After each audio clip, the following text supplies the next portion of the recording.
Hi అండి, నమస్తే. Welcome to Sai Ramadevi. నేను మీ రమాదేవి. ఈరోజు నేను అక్షయ తృతీయ రోజు ఎలా పూజ చేసుకున్నానో చూపిపోతున్నాను.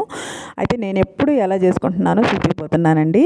అయితే ముందుగా అందరూ ఎలా ఉన్నారండి? బాగున్నారా? నేను చాలా బాగున్నాను. మీరు ఎలా ఉన్నారో కామెంట్ సెక్షన్లో షేర్ చేసుకోండి. అయితే అందరూ కూడా లక్ష్మీదేవి దయ వల్ల మనస్ఫూర్తిగా కోరుకుంటున్నానండి.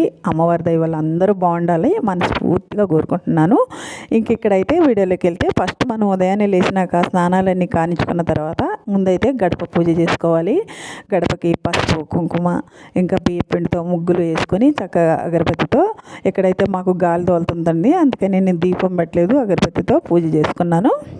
అగరబత్తులు వెలిగించి గుమ్మానికి చూపించి పూజ చేసుకున్నాను. చక్కగా అన్ని చెట్ల దగ్గర కూడా పువ్వులు ఇంకా ముగ్గులు అవన్నీ వేసేసుకొని తర్వాత తులసమ్మకు కూడా పూజ చేసుకున్నానండి.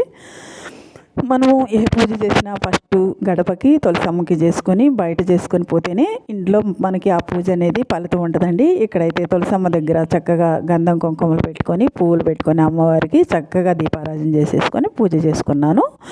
ఇక్కడైతే ఈ పూజ అయిపోయిన తర్వాత ఇంట్లోకి పోతే ఇంకా మనం గ్యాస్ స్టవ్ కూడా అమ్మవారితో లక్ష్మీదేవితో పోలుస్తాం కాబట్టి గంధం కుంకుమ బొట్లు పెట్టుకున్నాను. తర్వాత నేను అక్షయ పాత్ర తయారు చేసుకుంటున్నాను.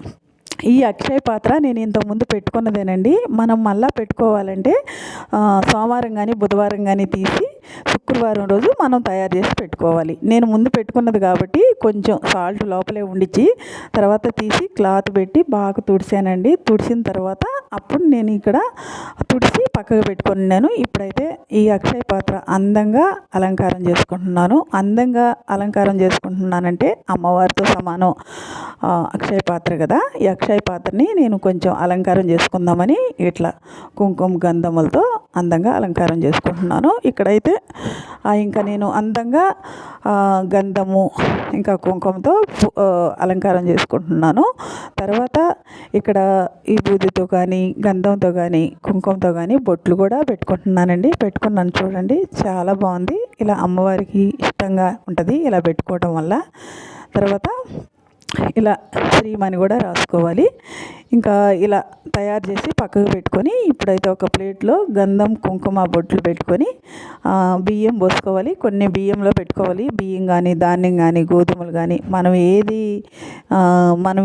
దేన్నైతే ఇక్కడ వాడుకుంటున్నామో అవన్నీ పెట్టుకోవచ్చండి. అవన్నీ కూడా దాని మీద కుంకుమ కొంచెం పసుపు వేసుకొని ఇప్పుడు ఈ అక్షయ పాత్ర అనేది ఈ బియ్యంలో పెట్టుకొని తర్వాత ఉప్పు పోసుకోవాలి. ఈ ఉప్పు అనేది నేను ముందు తీసేటప్పుడు కొంచెం వండించాను కదండి, మొత్తం తీస్తే అక్షయ పాత్ర ఇంకా పనికిరాదు, మళ్ళీ కొత్తది పెట్టుకోవాలి. అందుకని కొత్తగా పెట్టుకునే వాళ్ళు అయితే ఒక కొత్త కుండ తెచ్చుకొని మూత కూడా దాంతో 2 తెచ్చుకొని పెట్టుకోవచ్చండి. నేనైతే పెట్టిందే కాబట్టి ఇప్పుడు దాంట్లో కొంచెం ఉప్పు పోసుకొని ముక్కాలు భాగానికి తర్వాత ఒక జాకెట్ ముక్క తీసుకోవాలి.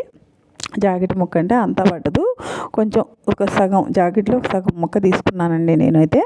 దాని మీద పసుపు కుంకుమ మనకాడున్న ఎండి బంగారం కానీ ఏదైనా పెట్టుకోవచ్చు. ఒకవేళ బంగారాలు ఎండి లేకపోయినా ఏం పర్వాలేదండి. అమ్మవారికి ఇష్టమైన లక్ష్మీప్రదమైన వస్తువులు ఉంటాయి కదా. అయితే నేను ఎండి రింగ్ ఉంటే పెట్టానండి. ఇంకా ₹1 కాయిన్స్, లక్ష్మీ గవ్వలు, ఇంకా గోమతి చక్రాలు, చిట్టి గాజులు ఇవన్నీ కూడా పెట్టుకొని చక్కగా ఇలా తయారు చేసుకోవచ్చు. ఇక్కడ పసుపు కుంకుమ అక్షంతలు కూడా కొన్ని వేసుకొని ఈ క్లాత్ అనేది చక్కగా ఇట్లా మలుచుకొని ఈ ఉప్పులో పెట్టుకోవాలండి. అయితే అక్షయ పాత్ర అనేది చాలా లక్ష్మీదేవితో సమానం కాబట్టి చాలా పవిత్రంగా చేసుకోవాలి. చేసేటప్పుడు ఇవన్నీ కూడా చాలా నేహంగా చేయాలి. తర్వాత ఇది ఉప్పులో పెట్టేసేసుకొని చూడండి ఇట్లా చదునుగా సదిరేసుకొని తర్వాత దాని మీద కూడా కొన్ని అక్షింతలు కొంచెం పసుపు కుంకుమ వేసుకొని కొంచెం మంచి వాసన వచ్చేదానికి కొంచెం జవ్వాది పగుడు కూడా వేసుకుంటే ఇంకా తర్వాత మళ్ళా కొంచెం మనం దక్షిణ కూడా పెట్టాలండి. ₹51 అయినా ₹21 అయినా ₹101 అయినా పెట్టుకోవచ్చు. తర్వాత అలా తయారు చేసి పక్కన పెట్టుకొని ఇక్కడ పూజ చేసుకునేదానికి ఒక పీట పెట్టుకొని పీట మీద ఒక గిప్పుడు బియ్యం పోసుకొని పసుపు కుంకుమ ఆ బియ్యం మీద వేసుకొని అమ్మవారి ఫోటో పెట్టుకొని అమ్మవారి ఫోటోకి చక్కగా పువ్వుల మాలు దండలు పూసల మాలలు కూడా వేసుకోవచ్చు. ఇలా వేసుకొని అందంగా అలంకారం చేసుకోవాలి. లక్ష్మీదేవికి అందంగా అలంకారం చేయటం అంటే చాలా ఇష్టం కదా. ఇలా పెట్టుకోవడం వల్ల మన ఇంట్లో కూడా చాలా బాగుంటుంది. ఇక్కడ మనం తయారు చేసుకున్న అక్షయ పాత్రను కూడా అమ్మవారి ముందు పెట్టుకొని అలంకారం చేసుకోవాలండి పువ్వులతో. ఇప్పుడైతే నేను మూత ఉంది కదా, మూత పెట్టేసేసి తర్వాత దాంట్లో ఒక ప్లేట్ పెట్టుకొని ఒక గుప్పిడి బియ్యం పోసుకొని నా దగ్గర ఉన్న లక్ష్మీదేవి విగ్రహాన్ని పెట్టుకుంటున్నాను. పెట్టుకొని ఇప్పుడు పువ్వులతో అమ్మవారిని కూడా అందంగా అలంకరించుకోవాలి. పువ్వులతో అందంగా అలంకారం చేసుకున్న తర్వాత ఇంకా అమ్మవారికి కూడా నేను పువ్వులు మాలేసాను. చూడండి, నా దగ్గర గులాబీ పువ్వులు ఉంటే అందంగా అలంకారం చేసి అమ్మవారికి కూడా పువ్వులు మాలేసాను. ఈ విగ్రహం ఉండాలా, పూజ చేయాలా అంటే లేదండి, ఫోటో ఉన్నా కూడా చేసుకోవచ్చు.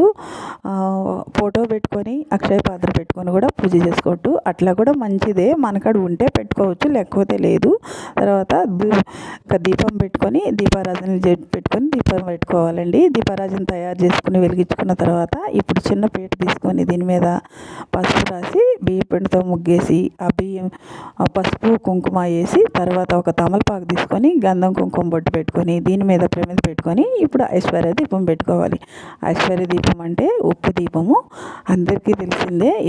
ఈ ఐశ్వర్య దీపం అంటే లక్ష్మీదేవి మన ఇంట్లో ఉన్నట్టే కాబట్టి అమ్మవారు కూడా ఉప్పులోనే పుట్టింది కాబట్టి మనం ఈ దీపాన్ని అమ్మవారి ముందు పెట్టుకుంటే చాలా మంచిదండి. ఇంట్లో చాలా మంచిగా ఉంటుంది, చాలా బాగుంటుంది. ఇక్కడైతే నేను ఉప్పు పోసి ఆ ప్రమిద పెట్టుకొని ఉప్పు దీపం అయితే రెడీ చేసుకున్నాను. ఇంక ఈ ఉప్పు దీపానికి కూడా పువ్వులతో అందంగా అలంకారం చేసుకోవాలి. అయితే అక్షయ తృతీయ రోజు అన్ని రకాల పప్పులు ఉప్పులు అన్నీ పెట్టుకోవాలా అమ్మవారి ముందు అంటారు. నేనైతే మనం ప్రస్తుతానికి వాడుకునేవి పెట్టుకున్నానండి. పప్పులు ఇంకా సిల్లర్ కాయిన్స్ అవి మనం రోజు వాడతాం కాబట్టి అవి ఎప్పటికీ మనకి లోటు లేకుండా ఉండేలా చూడమని అమ్మవారి ముందు పెట్టుకొని నమస్కారం చేసుకోవాలి. తర్వాత అమ్మవారికి అక్షింతలతో కుంకుమతో గంధంతో పూజ చేసుకోవాలి. ఇప్పుడు నేనైతే అక్షింతలతో అన్ని దీపాలకు కూడా అక్షింతలు కుంకుమ గంధము సమర్పించుకుంటున్నాను.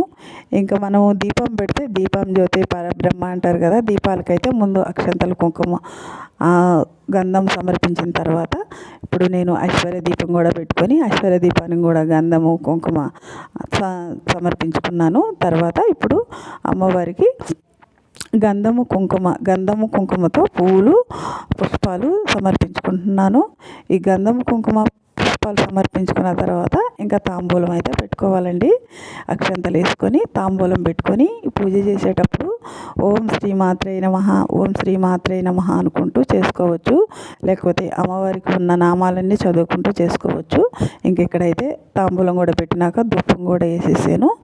అన్నీ వేసుకున్న తర్వాత ఈ అక్షయ తృతీయ రోజు నేను అమ్మవారికి ఇష్టమైన చిట్టి గాజులు గోమాత చక్రాలు ఇంకా చిల్లర కాయించుండి నా కాడ వాటితో అష్టోత్తరం చేసుకుంటున్నానండి. ఈ అష్టోత్తరం చేసుకునేటప్పుడు శ్రీమాత్రే నమః శ్రీమాత్రే నమః అని ఒకటి చేసుకోవచ్చు, లేకపోతే అష్టోత్తరం చేసుకోవచ్చు.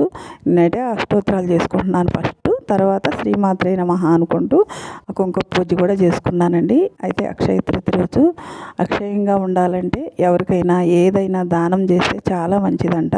మన కాడ ఉన్నది ఏదైనా సరేనండి, కనీసం మంచి నీళ్ళైనా దానం చేస్తే మంచిదంటారు. బట్టలైనా అన్నమైనా ఏదైనా దానం చేస్తే చాలా మంచిదంటారు. అయితే ఎవరికి తోసినంత వాళ్ళు చేయొచ్చు. ఇంకా నేను ఇక్కడైతే అమ్మవారికి ఇష్టమైన కుంకుమ పూజ చేసుకుంటున్నాను. కుంకుమతో అర్చన చేసుకుంటున్నాను. శ్రీమాత్రే నమః అనుకుంటూ చేసుకుంటున్నాను. కుంకుమ అంటే అమ్మవారికి లక్ష్మీదేవికి ఎంతో ఇష్టం. కుంకుమ అర్చన చేసుకొని ఆ కుంకుమని మనం ఇంట్లో అందరం కూడా చక్కగా నుదుటిని పెట్టుకుంటే చాలా మంచిది. ఇంకా కుంకుమ పూజ చేసుకునేటప్పుడు శ్రీమాత్రే నమః శ్రీమాత్రే నమః శ్రీమాత్రే నమః అనుకుంటూ చేసుకుంటున్నాను. ఇదైతే శ్రీమాత్రే నమః అనుకుంటూ చేసుకొని కుంకుమ పూజ అయిపోయినాక నేను కొబ్బరికాయ అమ్మవారికి నివేదన చేశాను. కొబ్బరికాయ కూడా నివేదన చేసినాక అమ్మవారికి ఇప్పుడైతే హారతి ఇచ్చుకోవాలి. ఈ హారతి అమ్మవారికి ఇచ్చి మనం కూడా తీసుకోవాలి. అక్షయ తృతీయ రోజు పూజ ఇదేనండి. ఇంకా ఇక్కడ అక్షయ తృతీయ రోజు మనం అక్షయ పాత్ర పెట్టుకున్నాం కదా, ఇది పూజ గదులైనా లేదా బీరువాలైనా పెట్టుకుంటే మంచిదంట, చాలా మంచిది. ఇంకా ఇక్కడ అక్షయ పాత్ర కింద పోసిన బియ్యం కానీ అమ్మవారి కింద పోసిన బియ్యం కానీ మనం ప్రసాదంగా వండుకోవచ్చు, లేదా మామూలుగా అన్నంలో కూడా వేసి వండుకోవచ్చు నాన్ వెజ్ వండని రోజు. ఇంక ఇక్కడ పెట్టిన ప్రసాదాలన్నీ కూడా మనమే తీసుకోవచ్చు, ఎవరికైనా పంచిపెట్టవచ్చు. ఎక్కువ ప్రసాదాలు ఉంటే ఇంక ఇక్కడ పెట్టిన చిల్లర కాయించు పప్పులు అవి కూడా మనమే వాడుకోవచ్చు అండి. చిల్లర కాయించు మళ్ళీ కూడా మనం పసుపు నీళ్ళల్లో కడిగి వాడుకోవచ్చు. ఇంక ఇక్కడైతే పూజ అయిపోయినాక అక్షంతలు అమ్మవారి పాదాలు ముందేసి మనకి ఎప్పటికీ సిరి సంపదలు తరగకుండా ఉండేలా ఉండమని నమస్కారం చేసుకోవాలి. ఇంకా పూజ విధానం అయితే నేను అన్నీ చెప్పానని అనుకుంటున్నానండి. ఈ ఉప్పు దీపం అయితే దీపం కొండెక్కినాక ఉప్పుని ఎక్కడైనా ఎవరు తొక్కని చోటే వేసుకోవాలి. పువ్వులను కూడా ఎవరు తొక్కని చోటే వేసుకోవాలి. ఇంకా ఈ కలశంలో పెట్టిన నీళ్ళు అయితే మన ఇంట్లో అంతా చల్లుకొని తర్వాత మన నెత్తిని కూడా చల్లుకోవాలి. ఇదేనండి పూజా విధానం. అయితే అందరికీ నచ్చద్దు అనుకుంటున్నాను. నచ్చితే లైక్ చేసి షేర్ చేసి తప్పకుండా సబ్స్క్రైబ్ చేసుకోండి. ఓకేనా?